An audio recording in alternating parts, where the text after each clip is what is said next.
no se graduó. Le faltaron unos puntos para obtener la nota mínima. Así que Pedro no ganó su 6º grado. Llegó a su casa cabizbajo, triste, tal vez un poco arrepentido, dándose cuenta de que pudo haber hecho algo más para ganar su 6º grado. Entró, tocó la puerta. Bueno, primero tocó la puerta, ¿verdad? Le abrieron, entró cabizbajo, no podía levantar su mirada, no podía ver a sus padres a los ojos, pero cuando vio para abajo, como estaba así, vio 2 cositas negras, circulares, con una cosita en medio que se llama pedales, se quedó viendo, comenzó a levantar su mirada y en la sala había una bicicleta, pero no sonrió. Él sabía que no era para él, porque él dijo, yo no la merezco, no me esforcé lo suficiente, no gané mi 6º grado. Su padre se le acercó y le dijo, bueno, Pedro, sabemos que no ganaste tu 6º grado, ya nos dieron tus notas. Pedro, ¿por qué razón no ganaste tu 6º grado? Papi, debo confesarte que no me esforcé lo suficiente. Pensé que iba a ser más fácil. ¿Y qué has aprendido de esta lección? Bueno, papi, que esa bicicleta no sé para quién será, pero la mía tendrá que esperar al próximo año. Cuando dio media vuelta para ir a su dormitorio, su papá le dijo, ¿ya te fijaste en la tarjeta que hay en la bicicleta? Pedro se fue a verla y ahí decía, para Pedro, de papi y de mami, te amamos. Eso es gracia. Eso es gracia. Cuando recibimos algo que no merecemos, es gracia. Gracia es que yo esté aquí frente a ustedes, porque no lo merezco. Habiendo hombres como hermano Marvin, como Miguel, como Edgar, y otros más que pueden enseñar sobradamente bien a esta iglesia, Dios me ha dado la oportunidad, no solo hoy, sino varios domingos, de estar frente a ustedes y enseñarles, sin que yo lo merezca, sin ser digno de estar aquí. Eso es gracia. Gracia es la relación de Dios con la humanidad en el tiempo presente,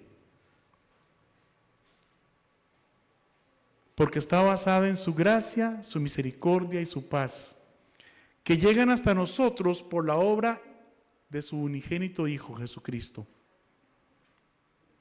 quien hecho hombre decidió tomar forma humana y desde su humanidad satisfacer las exigencias de un Dios santo y justo, cuya santidad no permite el pecado en su presencia y cuya justicia no permite que el pecado quede sin castigo.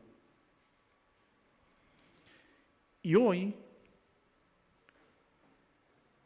va a ser la palabra de Dios la que nos hable en su mayoría, como debe ser.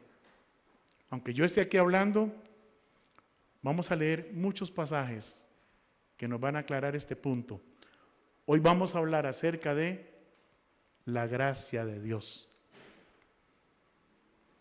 Pero antes me gustaría que participe alguno de ustedes y me diga para usted qué es gracia. Esperemos que llegue el micrófono por allá. ¿Qué es gracia? Levantándome la mano.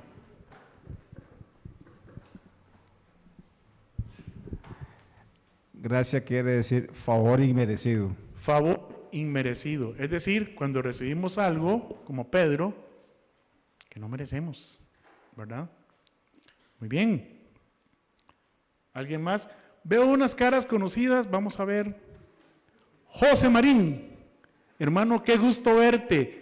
Y Cintia, qué lindo verlos con nosotros. Hermanos, démosles un saludo. Son de la casa, pero están de regreso por acá y creo que se van a quedar con nosotros, ¿verdad? Gracias a Dios por verlos acá. Yo decía, yo lo conozco, pero ustedes saben que mi memoria no es tan buena como hace 50 años. Okay. Muy bien. Bueno, vamos a repartir unos pasajes, ¿de acuerdo? Voy a decir un pasaje y voy a dárselo a alguien. Después no me pregunte, hermano, cuál pasaje me dio, porque no me voy a acordar.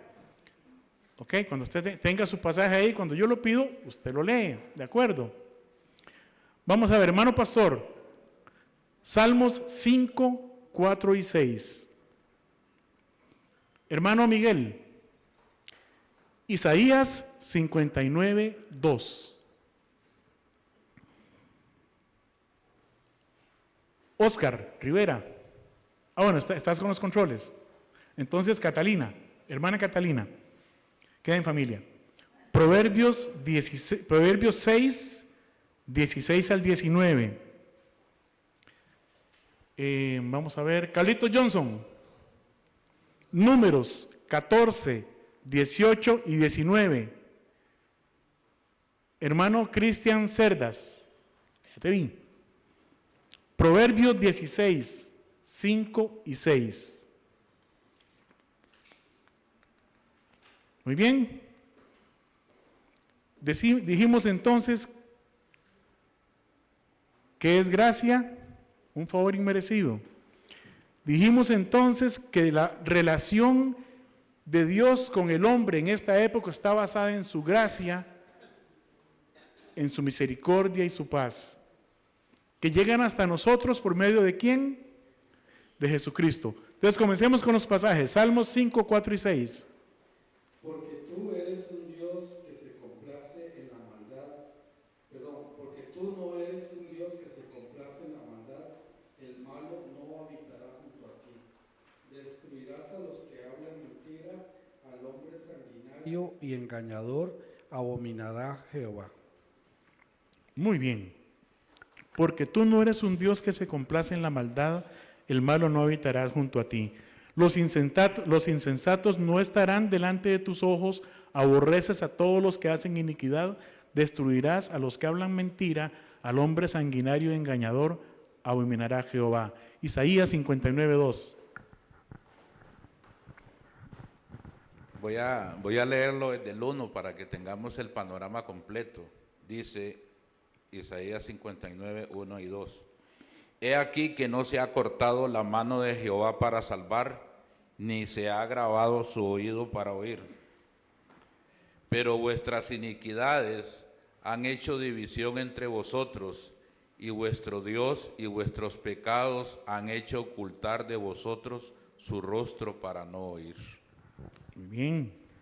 Vemos que Dios es un Dios que no soporta el pecado en su presencia. Proverbios 6, 16 y 19.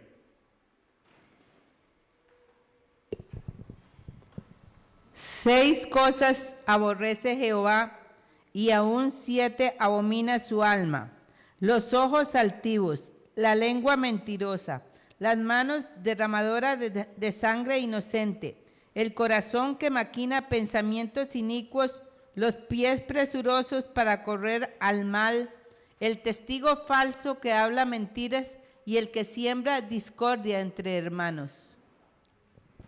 Bueno. Ojalá que ninguno de nosotros caiga en ninguna de esas, ¿verdad? Pero todos hemos participado de algún chisme alguna vez en la vida. Todos hemos dicho alguna mentira alguna vez en la vida. Dios es claro en las cosas que Él no soporta en su presencia. Números 14, 18 y 19. Dice: Jehová es tardo para la ira y grande en misericordia, perdona la maldad y la rebelión, aunque de ningún modo tendrá por inocente al culpable, pues castiga el pecado de los padres sobre los hijos hasta la tercera y cuarta generación. Perdona ahora la maldad de este pueblo según la grandeza de tu misericordia, como has perdonado a este pueblo desde Egipto hasta aquí. ¿Estamos viendo el carácter de nuestro Dios, hermanos? ¿Estamos viendo quién es Dios? Por algo hay un pasaje en el Nuevo Testamento que dice, horrenda cosa que... A ver, digámoslo todos fuerte, a coro. Horrenda cosa... Interioricemos eso, mis hermanos, porque ese es nuestro Dios.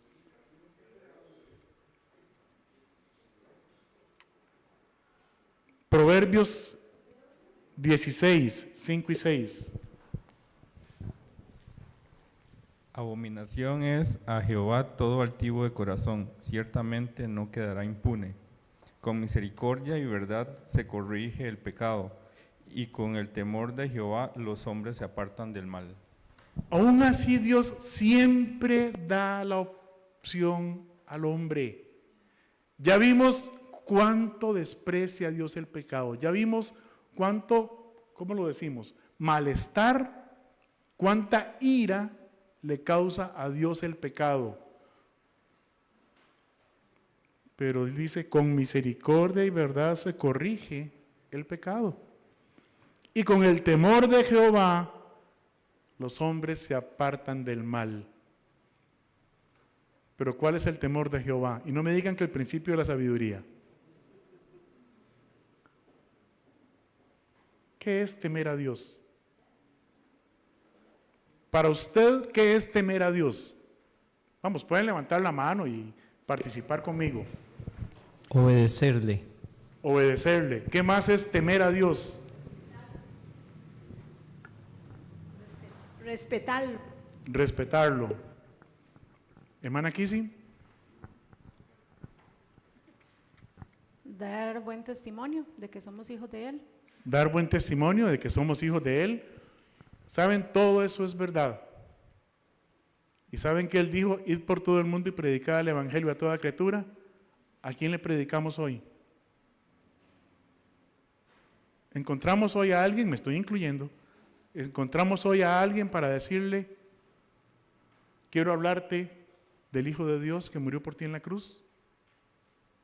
Entonces, ¿estamos obedeciendo? ¿Estamos respetando el mandamiento de Dios? Esa fue una cuñita nada más. Ahora, desde la perspectiva cristiana, y ahí se me adelantó don Luis, ¿verdad? Definimos la gracia como un favor inmerecido de parte de Dios.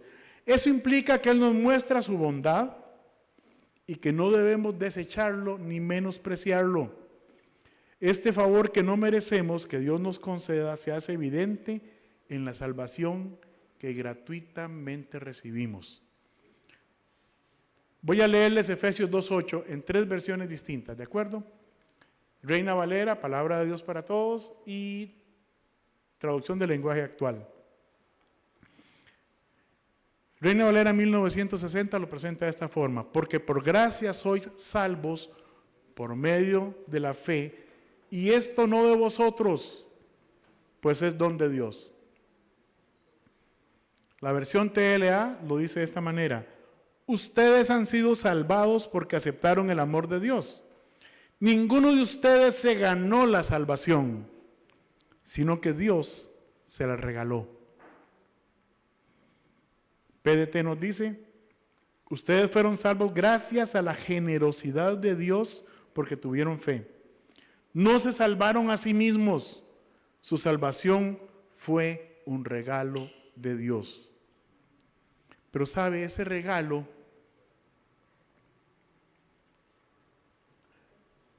no es que fue gratuito, es gratuito para nosotros, pero alguien pagó por él. A alguien le costó, y le costó más que monedas. Le costó su sangre, le costó su vida. Y si hubiera sido fácil ir a la cruz, entonces Jesús no hubiera clamado a su Padre en Getsemaní diciendo, Padre, si es posible, pasa de mí esta copa. En buen tico, papá, si hay otra manera de salvar a la humanidad, abre ese camino. Pero no se haga lo que yo quiero, sino lo que tú quieres. Porque Jesús, hombre, sabía los horrores que iba a pasar en la cruz del Calvario. Sabía los horrores que iba a pasar a manos de los soldados romanos. Porque para eso nació.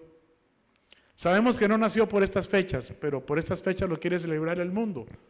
Muy bien, digámosle al mundo, sí, Él nació, pero digámosle por qué nació.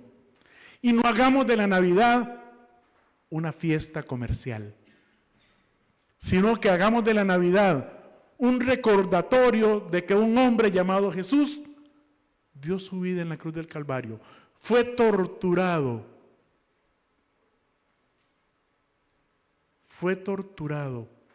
terriblemente, al punto de que le clavaron una corona de espinas en su cabeza, al punto de que le tapaban la cara, y hombres entrenados en la guerra, hombres que sabían golpear, le golpeaban en su cara y le decían, profetiza y dinos quién te ha golpeado. Para eso vino Jesús a nacer. No para que usted y yo nos repartemos regalitos de amigo secreto en estas fechas. No fue para eso. ¿Quiere dar un regalito de amigo secreto? Compre un Nuevo Testamento, compre una Biblia, escriba el plan de salvación y regáleselo a alguien que no conoce a Jesús. Y quizás sea un buen regalo. Conozco un misionero que está en Dominicana. Espero no equivocarme con la historia, porque él está vivo y puede que me esté oyendo. Pero Alex Gibbons aceptó a Jesucristo por un papelito que se encontró en el piso. Posiblemente un versículo, posiblemente un tratado que alguien desechó. Él lo recogió y esa palabra lo llevó a los pies de Cristo. Y tiene más de 20 años de ser misionero en República Dominicana. Un negrito de la Iglesia Bautista Emanuel. No sabemos lo que la palabra de Dios puede hacer en la vida de una persona. Existen varias palabras de la misma raíz griega que significan gracia. Está charis, gracia, gracias, agradable, amabilidad. Está charis, merecer aprobación, aprobar, congraciarte, donativo, favor. Y en el Antiguo Testamento encontramos la palabra gracia. La palabra es, espero pronunciarla bien, gen, K-J-E-N, para que la veamos en nuestro abecedario, 32 veces. Entre ellas, la historia de Noé. Pero Noé halló gracia en los ojos de Dios. Y fue un periodo de gracia de 120 años que se vivió, ¿dónde? En el mundo antiguo. También la palabra aparece en la historia de Moisés, Éxodo 33, cuando él está hablando con el Señor y le dice, Señor, si he hallado gracia en tus ojos, y se usa esa palabra. También cuando Esther, la reina, entró a la cámara del rey, y ustedes saben que para poder entrar en la cámara del rey hay que ser invitado. Ella entró sin invitación y los arqueros estaban listos para asesinarla con sus flechas. Y el rey extendió su mano y los arqueros bajaron sus arcos porque ella halló gracia en los ojos del rey, que era su esposo. Esposa o no, no había sido invitada.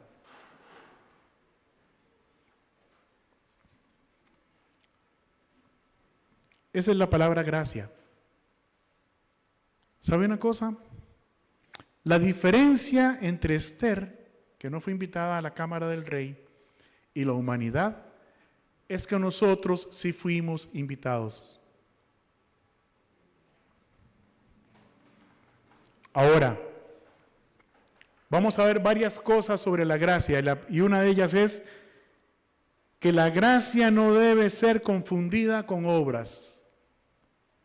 La gracia no debe ser confundida con obras. Si el hombre pudiera obtener la salvación haciendo buenas obras, entonces la salvación sería simplemente por méritos. Dice Romanos 4, 4 al 5, pero al que obra no se le cuenta salario como gracia, sino como deuda. Mas al que no obra, sino cree en aquel que justifica al impío, su fe le es contada por justicia. Romanos 11, 6, y si por gracia, ya no es por obras. De otra manera la gracia ya no es gracia, y si por obras, ya no es gracia, de otra manera la obra ya no es obra. No hay nada que usted y yo podamos hacer para obtener el favor de Dios.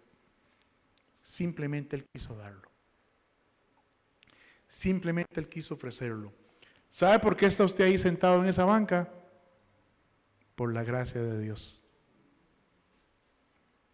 Por la gracia de Dios. ¿Sabe por qué estoy yo aquí? Por la gracia de Dios.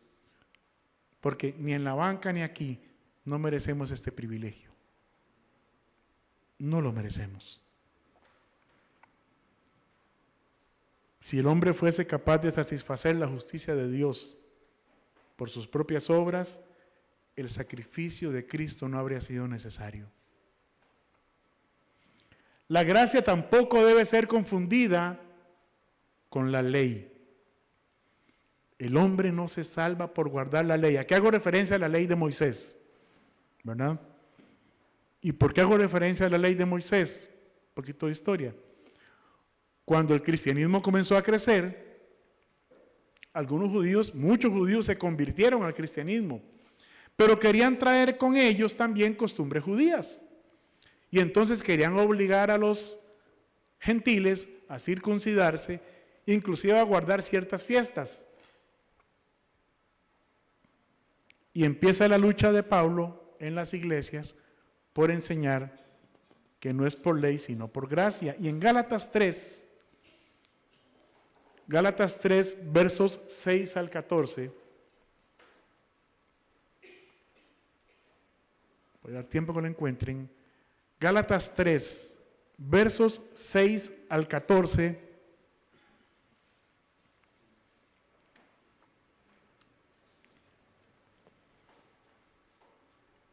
Pablo dice, escribiendo a la iglesia de los Gálatas, así Abraham creyó a Dios y le fue contado por justicia. Sabed por tanto que los que son de fe, estos son hijos de Abraham. Y la Escritura, previendo que Dios había de justificar por la fe a los gentiles, dio de antemano la nueva buena a Abraham, diciendo, en ti serán benditas todas las naciones. De modo que los de fe son bendecidos con el creyente Abraham. Porque todos los que dependen de las obras de la ley están bajo maldición, pues escrito está, maldito todo aquel que no permaneciere en todas las cosas escritas en el libro de la ley para hacerlas. Y que por la ley ninguno se justifica para con Dios, es evidente porque el justo por la fe vivirá. Y la ley no es de fe, sino que dice, el que hiciere estas cosas vivirá por ellas. Cristo nos redimió de la maldición de la ley, hecho por nosotros maldición, porque escrito está, maldito todo el que es colgado en un madero. Tanta humillación decidió sufrir Jesús por usted y por mí. Para que en Cristo Jesús la bendición de Abraham alcanzase a los gentiles, a fin de que por la fe recibiésemos la promesa del Espíritu.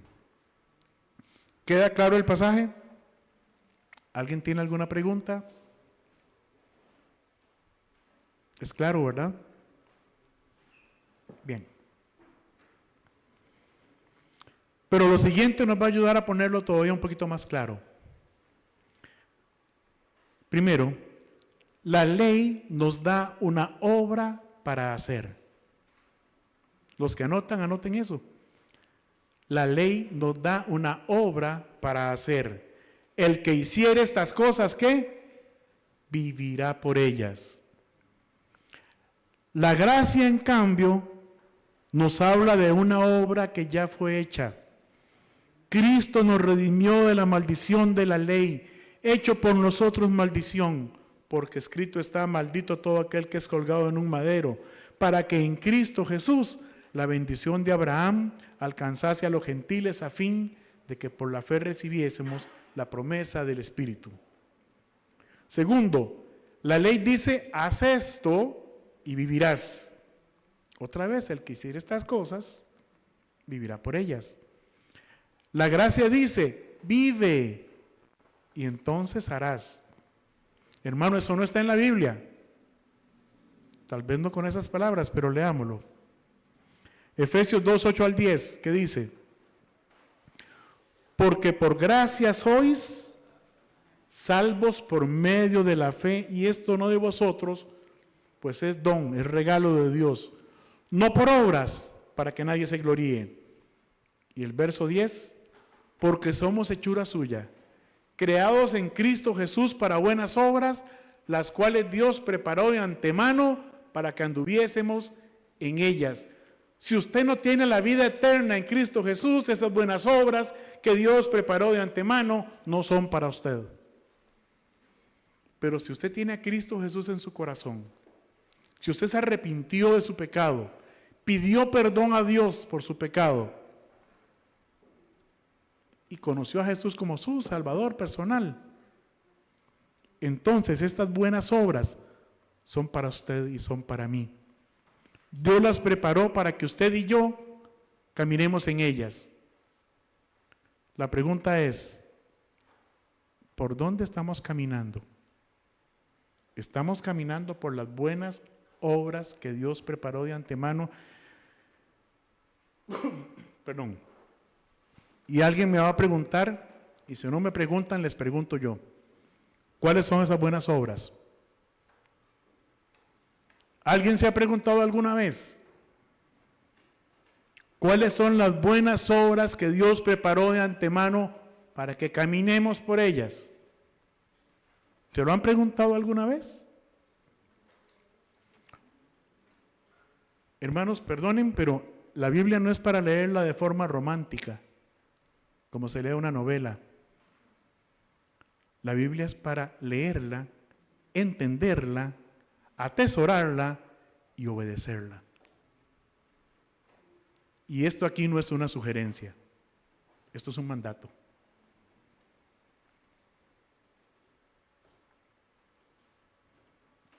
Hace muchos años pasé por este pasaje y un día me pregunté, ¿y qué quiere Dios que yo haga?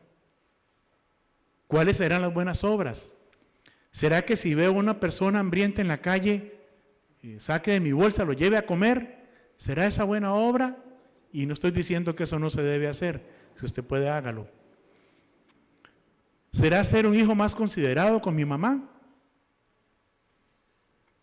¿O un hijo más obediente? Y no es que eso no se deba hacer. Por favor, hágalo. ¿Será ser un mejor papá o un buen esposo o un mejor esposo? Por favor, hágalo. Pero no está hablando de eso. Hay una sola cosa que Dios le ordenó a la iglesia. ¿Quién me quiere decir cuál es? Más fuerte. Ir por todo el mundo, dar el Evangelio. Ahí está. Ir por todo el mundo, predicar el Evangelio. Hay otro pasaje que me gusta más porque es más completa la idea, por así decirlo. Ir y hacer discípulos a todas las naciones. ¿Sabe? Algunos de nosotros, ¿cuánto tiempo tengo? Bueno, ok, donde lleguemos, ahí paramos. Porque me faltan como 30 hojillas nada más. Ok. Pero si abarco esto, es suficiente. Qué bonito es ir y predicar el Evangelio y dejar las almas por ahí botadas a su buena suerte. Eso es como el que tiene hijos y no se hace responsable de ellos. Pero ir y hacer discípulos implica ir y predicar el Evangelio y tomar esas almas y adoctrinarlas, enseñarles la palabra de Dios y prepararlos para que ellos también sean ganadores de almas. Y entonces usted y yo estaremos caminando en las buenas obras que Dios preparó de antemano para que caminemos en ellas. Si está haciendo otra cosa, perdone, está en el camino equivocado. La ley dice, amarás al Señor tu Dios. Y ahí estamos de acuerdo, ¿verdad? Es el primer mandamiento. ¿O el segundo? ¿Cuál es? Primero, ¿verdad? Pero ¿sabe qué dice la gracia? Voy a leer 3 pasajes. Juan 3:16. Se lo saben de memoria, ¿verdad? Porque de tal manera amó Dios al mundo que ha dado a su Hijo unigénito, para que todo aquel que en Él cree no se pierda, mas tenga vida eterna. Primera de Juan 4:19. Nosotros le amamos a Él porque Él nos amó primero. ¿Qué dice la ley? Amarás al Señor tu Dios con todo tu corazón, con toda tu alma, con toda tu mente. Ojalá lo hagamos. Pero ¿sabe por qué le amamos a Él? Porque Él nos amó primero.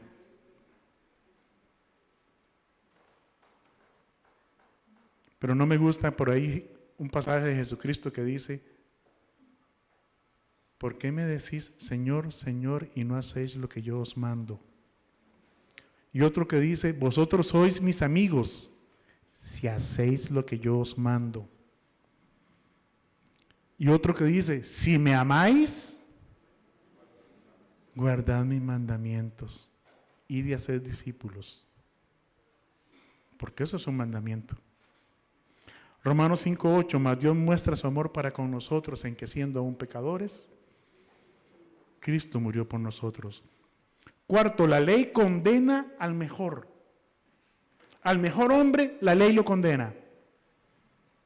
Romanos 3:19 dice, pero sabemos que todo lo que la ley dice, lo dice los que están bajo la ley, para que toda boca se cierre y todo el mundo quede bajo el juicio de Dios. Pero la gracia, gracias a Dios por su gracia, porque la gracia salva al peor.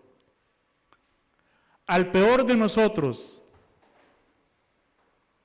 me salvó a mí. Y si usted es salvo, le salvó a usted. La gracia salva al peor. Romanos 3, 23 y 24 dice, por cuanto todos pecaron y están destituidos de la gloria de Dios, siendo justificados gratuitamente por su gracia. Y aquí viene el precio de ese gratuitamente. Mediante la redención que es en Cristo Jesús. Porque esa redención costó sangre, costó la sangre del Hijo de Dios.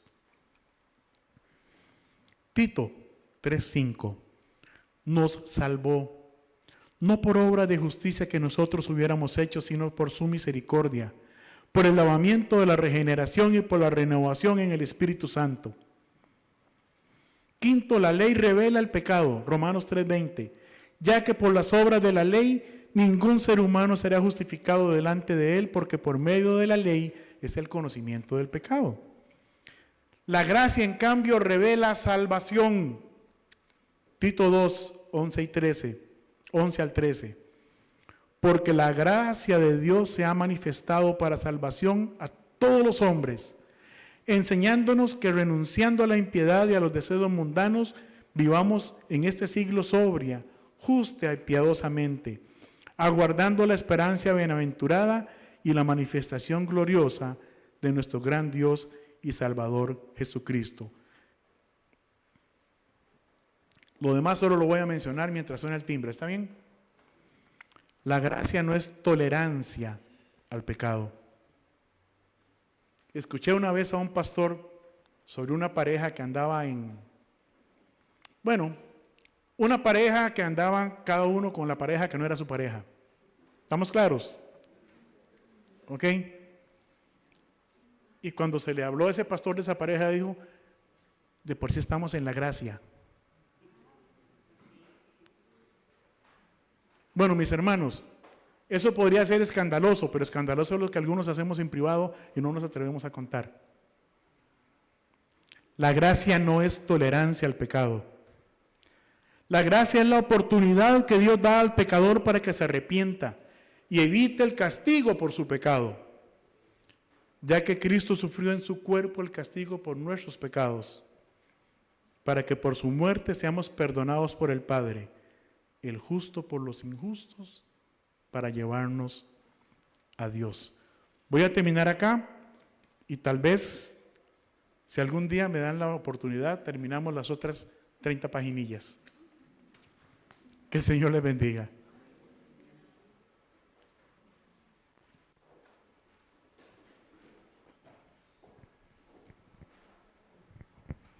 Gracias, mi hermano Eric.